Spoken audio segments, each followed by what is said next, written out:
بسم اللہ الرحمن الرحیم.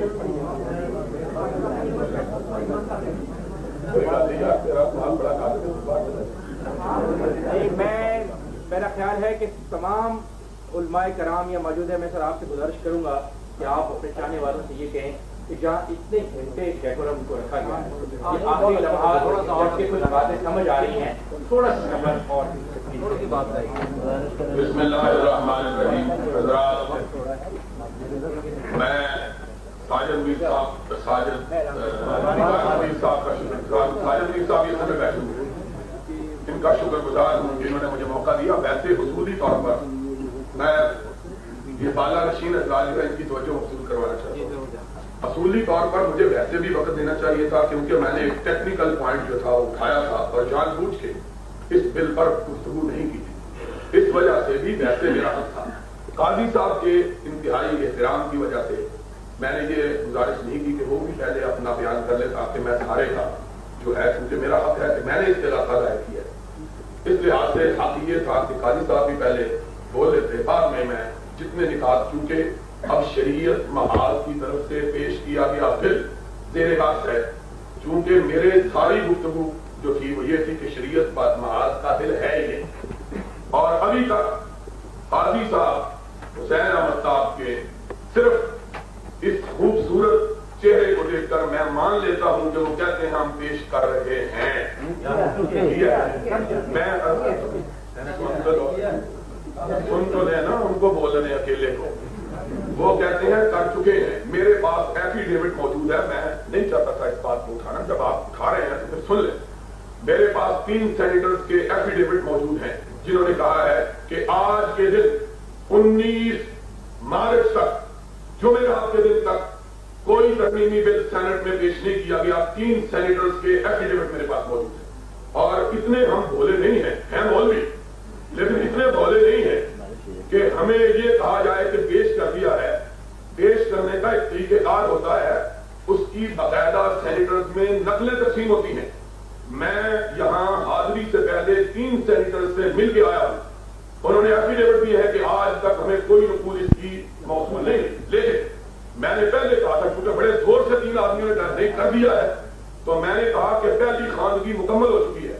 میں بھی تھوڑا سا قانون آشنا ہوں اور یہ صاحبان جو پینل میں بیٹھے ہوئے ہیں یہ بھی جانتے ہیں 25 اکتوبر کے درمیان اور 19 مارچ کے درمیان کتنے مہینوں کا فاصلہ ہے. اور اس سلسلے میں کوئی ضروری نہیں ہے کہ سینٹ کا اجلاس ہو رہا ہو تبھی پیش ہو سکتا ہے، بلکہ سینٹ کے سیکریٹریٹ کو 25 کو جب پاس ہوا تھا 26 کو بھیج دینا چاہیے تھا. 26 کو نہ بھیجا گیا. 19 کو قاضی صاحب فرماتے ہیں. میں نے پہلے ہی کہا کہ قاضی صاحب کی وجہ سے میں مان لیتا ہوں، لیکن آج تک اخبارات کے ڈاکومنٹری میرے پاس ثبوت موجود ہیں. گورنمنٹ کہتی ہے ہم کو نہیں بھیجا گیا. وزیر قانون کا بیان میرے پاس موجود ہے، جنگ میں چھپا ہوا ہے.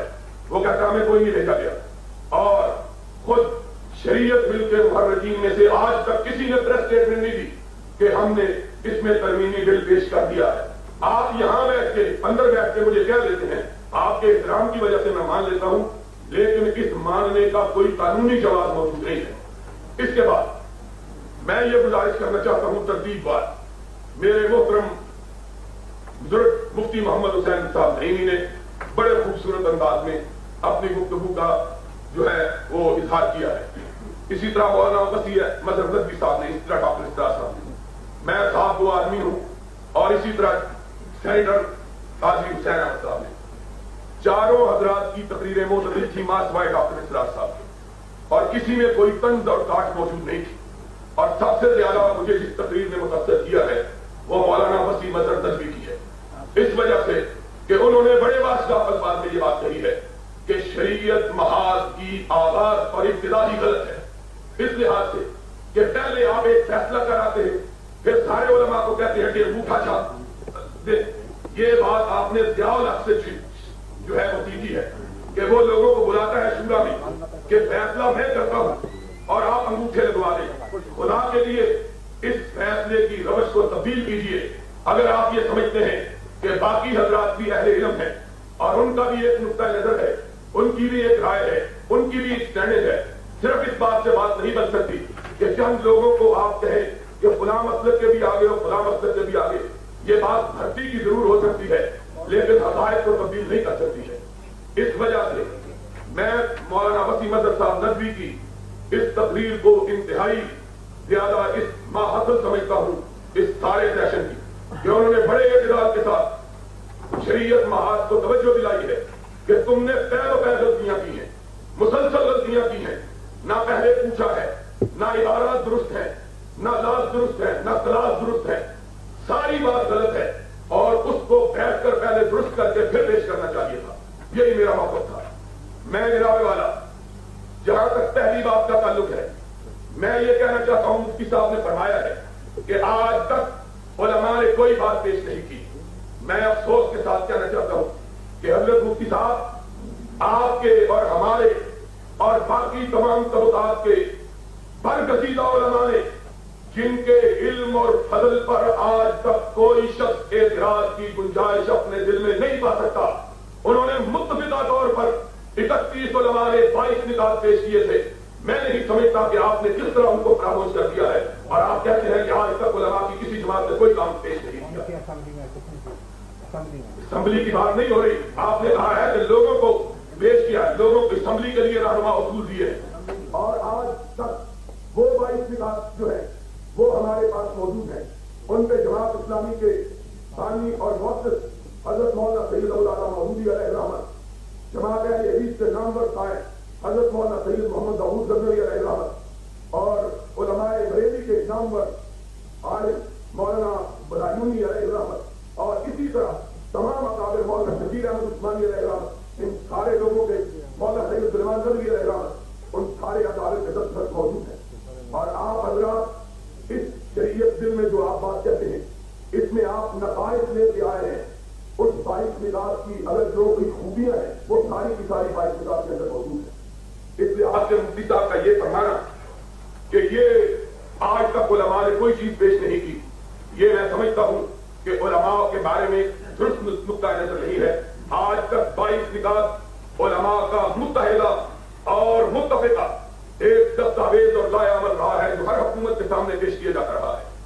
جہاں تک بات ہے اس بات کی کہ مفتی صاحب نے فرمایا ہے کہ حضرت محمد الرسول اللہ صلی اللہ علیہ وسلم نے قاضی کو اجتہاد کے اختیارات دیے تھے. میں آپ حضرات کی توجہ اس بات کی طرف مبذول کروانا چاہتا ہوں کہ مفتی صاحب نے اس مقام پر 3 ایسی باتیں کی ہیں جو قابل اعتراض ہے. میں عدد کے الفاظ استعمال کرتا ہوں, کوئی ایسی بات نہیں کہنا چاہتا جس سے کسی کا دل دکھے. 3 باتیں قابل اعتراض ہیں. ایک بات یہ ہے کہ مفتی صاحب ایک ہاتھ سے قاضی کو اجتہاد کے اختیارات دیتے ہیں اور جب پینل کی طرف سے یہ سوال کیا گیا کہ کیا قاضی کا مجتہد ہونا اور اس کو اجتہاد کا حق حاصل ہونا ضروری ہے اور وہ اجتہاد کر سکتا ہے, تو مفتی صاحب نے اسے فریز کیا اور جواب میں انہوں نے ایک پرانے اجتہاد کا حوالہ دیا کہ فقہ حنفی کے اندر اگر مفقود الخبر شوہر کی عدم موجودگی میں عورت چاہے کہ کس بات پر فیصلہ کرے تو انہوں نے اس اجتہادی حق کو جس کا انہوں نے اپنی زبان سے اقرار اور اظہار اور اعلان فرمایا تھا اس کو قاضی کو دینے کو عملی طور پر تیار نہیں ہے. چنانچہ انہوں نے کہا کہ فقہ مال کی چلی جائے. یہ نہیں کہا کہ ہاں اس کو حق ہے کہ آج کے موجودہ دور کے تقاضوں کے مطابق اس حدیث سے جس سے انہوں نے استدلال کیا تھا اس حدیث کی روشنی میں قاضی کو اجتہاد کا حق دیا جائے. جہاں تک ڈاکٹر اسرار صاحب کی بات کا تعلق ہے, ضمنی اس سلسلے میں انہوں نے فرمایا ہے کہ ہم تو سارے متحد ہیں. جناب والا آپ بالکل متحد نہیں ہیں, آپ بالکل متفق نہیں ہیں. تحسبهم جميعا وقلوبهم شتى. آپ میں بھی اسی طرح اختلافات ہیں جس طرح کہ ہم 4 جماعتوں سے تعلق رکھنے والے لوگوں میں اختلافات ہیں. اس کی مثال میں دستاویز لے کے آیا ہوں. مفتی صاحب فرماتے ہیں کہ قاضی کو مجتہد ہونا چاہیے, فقیہ ہونا چاہیے, عالم ہونا چاہیے, باعمل ہونا چاہیے. اور جناب ڈاکٹر اسرار احمد صاحب کا انٹرویو چھپا ہے اس جنگ میں اور اس جنگ کی نقل میرے پاس موجود ہے جس میں انہوں نے فرمایا ہے کہ عیسائی جج بھی جو ہے وہ بھی قاضی ہو سکتا ہے جس کے پاس شریعت کے مسائل لیے جائیں اور وہ بھی شریعت کے مسائل کے بارے میں فتویٰ دے سکتا ہے. اور یہ قاضی عبداللطیف صاحب میرے محترم بزرگ یہاں سامنے بیٹھے ہوئے ہیں, ان کی موجودگی میں یہ انٹرویو دیا گیا ہے اور یہ کچھ انٹرویو دیا گیا تھا اور چھپ چکا ہے اور آج تک اس کی کوئی تبدیل نہیں. اور صرف یہی نہیں کہ آج تک اس کی تردید نہیں ہوئی, یہ بھی ہوتا ہے جس طرح کہ محترم حقانی صاحب نے کہا ہے, ایک خبر کا حوالہ دیا ہے.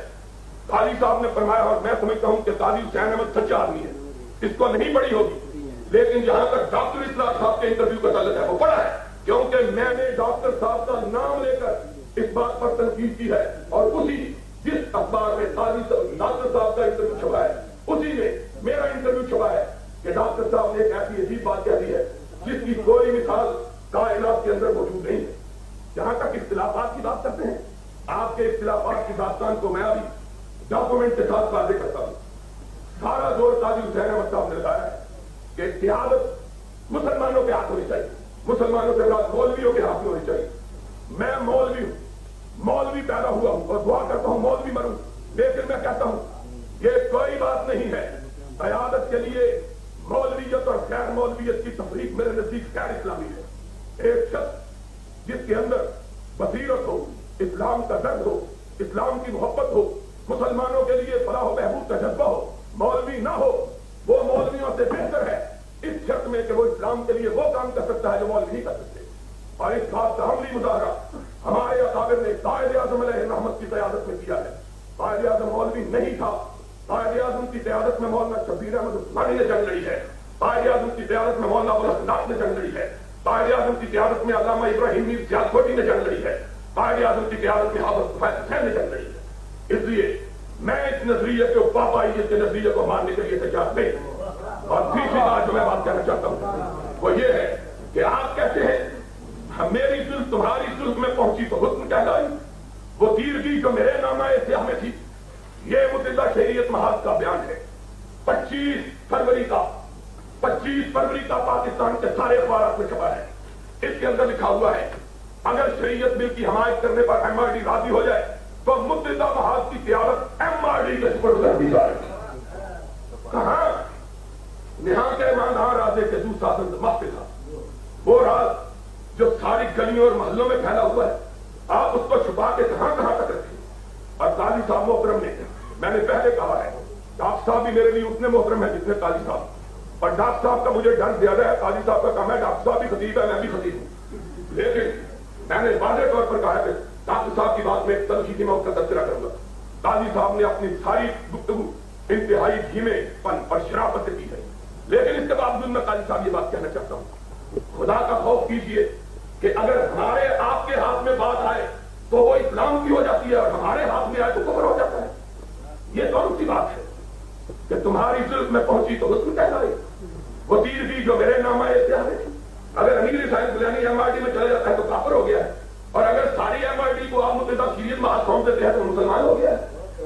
मैं हुआ काफिर तो वो काफिर मुसलमान हो गया। हमको नहीं पता कि आपने कब इनको कलमा पढ़ा दिया।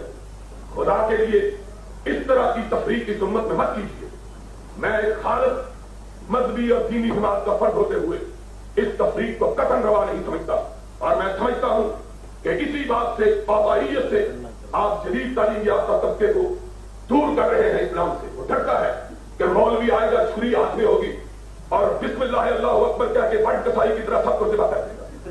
इस बात को, इस तासुर को गलत साबित करना चाहिए। मैं समझता हूं कि इसी तरह जहां तक बात है और बात सियासत और दीन की, मेरे नजदीक न सियासत अलग है न दीन अलग है। आपने बात की थी, मैं दूसरी बात से पहले आपके पूरे एहतराम को महूज खातिर रखते हुए आपकी पढ़ी हुई पुराने पाक की आयत के रोशनी में आपसे सवाल करता हूं। आपने कर पढ़ा है युरीदूना अन यतहाकमू इला तागूत वक़द उमिरू अन यकफुरू बिही, ये चाहते हैं कि तागूत से अपने फैसले करवाएं। इस दौर का सबसे बड़ा तागूत ज़ियाउल हक है। आप उससे किस तरह फैसले करवाएं? आप खुद आयत पढ़ के उस आयत की तौहीद और तौहीद किस अंदाज से करते हैं? इस दौर का सबसे बड़ा तागूत वो शख्स है जिसने जंग के, मशरक के, नौहे वक्त के, पाकिस्तान टाइम के, मुस्लिम के, दान के 1/4 हिस्से पर इश्तिहार छपवाया है, और हर 3 हफ्ते के बाद वो इश्तिहार छपता है जिसके ऊपर लिखा हुआ है बेरर सर्टिफिकेट, और उसके नीचे सूद की वो किस्में बयान की गई हैं। आप हजरात की इत्तला के लिए, मैं मौलवी हूं लेकिन पैदा कारोबारी आदमियों के घर हुआ। मुझे भी कारोबारी आदमियों के घर पैदा होने के बावजूद सूद की उन किस्मों का इल्म तक नहीं था जो अमीरुल मोमिनीन इस तागूत ने कौम के अंदर वजारत करवाई थी। और सूद सारे जवाब पी के हैं आप। मैंने कहा था, कुरान कहता है फादरू के हर मिन अल्लाह व रसूले, बात करने वाले के पीछे उसकी पुष्पनाई करना चाहते हैं। मैं इसके लिए तैयार हूं। मेरी बात सुनिए, ज़ियाउल हक ने इस फेयर सर्टिफिकेट में सूद की इतनी किस्में ईजाद की हैं जिसकी कोई मिसाल पाकिस्तान की 40 साल तारीख में नहीं मिली। और उसने एक ऐसा इख्तियार किया है, बाला नशीन हजरात, मैं इतना बता दूं कि आपको जज भी नहीं सकता। बाला नशीन इसलिए कि हम तो जेर नशीन है, बाला नशीन। मैं आपको बतलाता हूं, ये उलमाए किराम यहां से लेकर वहां तक बैठे हुए हैं, मौलाना नियाज़ी तक, कोई मकतबे फिक्र का आदमी ये बात नहीं करने की जरूरत कर सकता कि अल्लाह के हुदूद और फराइज़ को नबी भी तब्दील करने का हक नहीं रखता।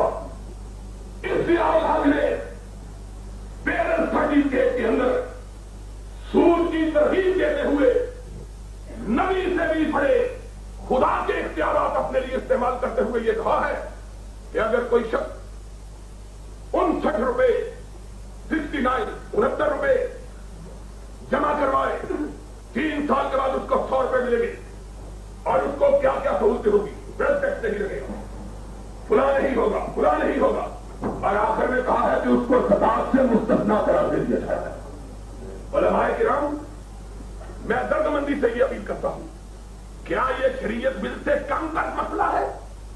इस मुल्क के अंदर ज़ियाउल हक अपने आप को खुदा बनाकर लोगों को ज़कात से मुस्तस्ना करने का ऐलान करता है। ये बात अगर आप कहते हैं शरीयत सिर्फ सरवरे कायनात के झंडे के सरबुलंदी का नाम है, तो मुझे बताइए जो अल्लाह की चादर किब्रियाई में हाथ डालता है उससे आप कौन सी चीज कम कर? और जहां तक मौलाना नदवी का खूबसूरत सवाल है कि आप इस हुकूमत को नहीं मानते, फिर इससे 73 के आईन के तहत इंतखाबात की बात क्यों करते हैं? हजूर वाला, निकालने के लिए मुतालबा करना और बात है, रखने के लिए तरीका तलाश करना और बात है, दोनों में फर्क है। आप इस फर्क को सामने रखिए। हम 73 के आईन की बालादस्ती को ज़ियाउल हक के वजूद के मुनाफी समझते हैं। हम समझते हैं जिस दिन 73 का कानून आएगा ज़ियाउल हक इस मुल्क से जाएगा। 73 के आईन का वजूद बहुत अच्छा, काफी वक्त हो गया, ज्यादा भी कभी खत्म नहीं होना, इंशाल्लाह ज़ियाउल हक खत्म हो गया। आखिरी बात, मैं एक बात कहना चाहता हूं।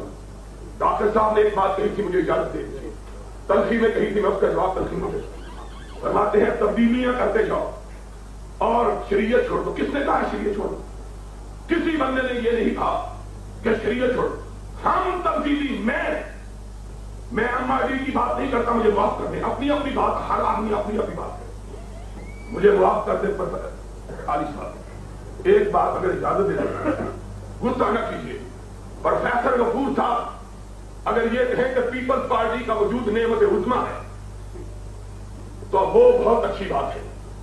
मैंने अल्हम्दुलिल्लाह कभी नेमत उज़्मा छोड़ के नेमत सूगरा भी करार नहीं दिया, लेकिन मैं एक बात आपसे पूछना चाहता हूं कि क्या ज़ियाउल हक के खिलाफ महाज बनाने के लिए हमारी सारी पार्टियां एमआरडी और पीपल्स पार्टी से निगोशिएशन नहीं कर रही? अगर ये ज़ियाउल हक को निकालने के लिए नहीं है तो और किसके लिए? उसकी जड़ें मजबूत करने के लिए। ये बात तब्दीली, मैं तब्दीली क्यों चाहता हूं? मैं दीन के एक तालिब इल्म होने की हैसियत से इसलिए तब्दीली चाहता हूं कि पाकिस्तान की 40 साल तारीख में किसी शख्स ने इस्लाम का नाम लेकर इस्लाम को रुसवा नहीं किया है। ये शरीयत बिल जिसकी हैसियत एक तजवीज की है, इस तजवीज को आप कहते हैं ज़ियाउल हक, और सारी काजी साहब ने तकलीफ ये की है कि हुक्मरान बुरे हो तो बदल देते हैं, और बुरे हुक्मरान को बदलो ताकि कोई तब्दील न कर सके। आप खुद आए, खुद आके कानून बनाए, और अगर ना कानून मौजूद है, 73 का आईन मौजूद है, करारदाद मकासद मौजूद है, उलमा के 22 निकात मौजूद है, और 22 निकात मेरे सामने है। मैं आखिर में ये बात कहना चाहता हूं, कोई एक फिक्रा शरीयत बिल का जो दुरुस्त है, जो नादुरुस्त है वो नहीं डाल सकता। जो दुरुस्त है वो सारा का सारा 22 निकात में मौजूद है। फिर क्यों नहीं वो 22 निकात जिसको दस्तूर का हिस्सा बना दिया गया? जनाब वाला, ये अमली बात है, करारदाद मकासद को दस्तूर का हिस्सा बना दिया गया है। उस करारदाद मकासद को पेश नजर रखकर क्यों नहीं कहते, और उस पर हम सब के अकाबिर के दस्तखत हैं, उस पर किसी इख्तिलाफ की कोई गुंजाइश नहीं। क्यों नहीं सारे मिलकर मुतालबा करते कि दस्तूर 22 निकात उलमा के 31 उलमा के इसको फौरी तौर पर नाफिज किया जाए। सारी जमातें इसके ऊपर आपके साथ मुत्तहिद हैं, मुत्तफिक हैं, उनके अकाबिर की उस पर नजर। रह गई बात इस तरमीमी बात की, एक इल्मी नुक्ता उठाना चाहता हूं, और आप भी कानूनदान है, यहां भी उलमा है। इन्होंने शरीयत की ताबीर करते हुए सहाबा किराम, अहले बैत इज़ाम और फिर इजमा को रखा है। मैं हुजूर अदब के साथ मामूली तालिब इल्म आपसे पूछता हूं, ये फिका की कौन सी किताब में ये लिखा हुआ है? आपने इजमा को 5वीं किस्म बनाया है। मैंने आज तक फिका की जितनी किताबें पढ़ी हैं, असूल फिका हनफी की, शाफी की, मालिकी की, हंबली की, जाहिरिया की, जाफरिया की, उसमें इजमा को दर्जाए सोनम दिया गया है। आपने दर्जाए पंजुम कैसे दे दिया है इसको? ये आईनी तौर पर भी इतनी बातें हैं इसके अंदर। और फिर जो मुजमल लूपोल का जिक्र हुआ है कि खला है पहले कवानीन में, हजूर वाला ये तरमीम शुदा कानून, इसके अंदर जितने खला है पहले दसातीर के अंदर, इसका 10वां हिस्सा भी खला देते। आप मुजमल कहते हैं, उलमाए किराम अहले बैत इज़ाम के, और क्या कहा है काली साहब ने, दुरुस्त कहा है कि लोग बहाने तलाश करके कानून से बच जाते हैं। ठीक है जी, वक्त हो गया, अस्सलाम वालेकुम। एक गल बुका की तरह ठीक है तो मुखादी। तो मैं ये कह रहा था कि इसके अंदर भी बेशुमार खला मौजूद है। फिर मैं यही कहता हूं कि काली साहब, हम आपका 27 रमजान तक इंतजार करें। आपको खुदा तौफीक दे, आप बाहर निकले। डॉक्टर साहब भी तब्दीली के लिए बाहर निकले, आखिर निकलना ही पड़ेगा ना डॉक्टर साहब को। जो कहते हैं तब्दीली के लिए मैं नहीं करता, डॉक्टर साहब भी निकले, आप सारे निकले। जिस दिन 27 को निकलने का आप फैसला करेंगे तो निकलने वालों में सबसे पहले हम होंगे। निकलने का फैसला आप कर लें, तब तक हमें छुट्टी दे दें, आप जाने और आपका खुदा जाने। नीयत पर हमने हमला नहीं किया, मैंने अल्लाह के फजल करम से किसी की नीयत पर हमला नहीं किया। लेकिन वही बात जो मौलाना नदवी ने कही थी कि बहुत बेहतर होता कि इसके लिए मिल बैठकर इकट्ठे हो। और फिर ये बार बार बात कही गई है कि पेश कर दो जी, अब यहां पेश कर दो। और मैं तो आपको भी पेश करने से रोक रहा हूं, आप मुझको कहते हैं पेश कर दो। मैं तो इस ताबूत के सामने आपको भी रोकता हूं कि मत पेश करें। ये अजीब बात है, मैं आपको रोक रहा हूं, आप मुझको कह रहे हैं पेश करें। ये कोई चैलेंज की बात है? मैं तो कहता हूं आप भी बाहर आ जाओ, इस ताबूत के सामने मत जाओ। आखिर उदाहरण